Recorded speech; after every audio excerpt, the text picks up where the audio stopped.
ప్రియుడి కోసం ఇద్దరు మహిళల మధ్య గొడవ దాడి చేసుకునే వరకు వెళ్లింది. బాపట్ల జిల్లా రావినూతలకి చెందిన లక్ష్మీ చౌదరి, ఒంగోలు రంగుతోటకు చెందిన పూజిత ఓ క్యాటరింగ్ సెంటర్లో పనిచేస్తున్నారు. ఇద్దరు సుభాని అనే ఆటో డ్రైవర్ని ఇష్టపడ్డారు.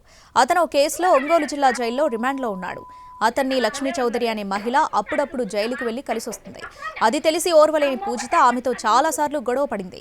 అయితే లక్ష్మి మారలేదు. దీంతో తనతో పాటు పనిచేసే చక్రి, నాని, వినయ్తో కలిసి లక్ష్మిపై దాడి చేసింది పూజిత. అందరూ కలిసి లక్ష్మిని మిరియాలపాలెం దగ్గర ఓ ఇంట్లో నిర్బంధించారు. ఆమెను వివస్త్రను చేసి చిత్రహింసలు పెట్టారు.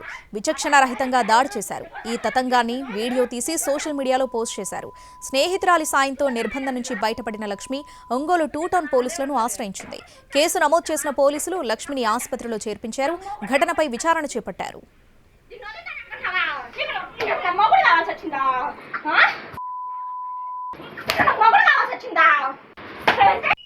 ఇద్దరు మహిళలు ఒకే అబ్బాయిని వారితో ఇల్లీగల్ క్లోజ్గా మూవ్ అవటం. ఈ సందర్భంలో ఎవరైతే గత ఎక్కువ రోజుల నుంచి అతనితో ఉంటున్నారో ఆవిడకి రెండో వాళ్ళు ఉండటం ఇష్టం లేక ఘర్షణ జరిగింది. ఈ ఘర్షణ వాతావరణంలో ఇద్దరు లేడీస్ కొట్టుకోవడం జరిగింది. దానిలో భాగంగా వచ్చినటువంటి స్టేట్మెంట్ ఆధారంగా మేము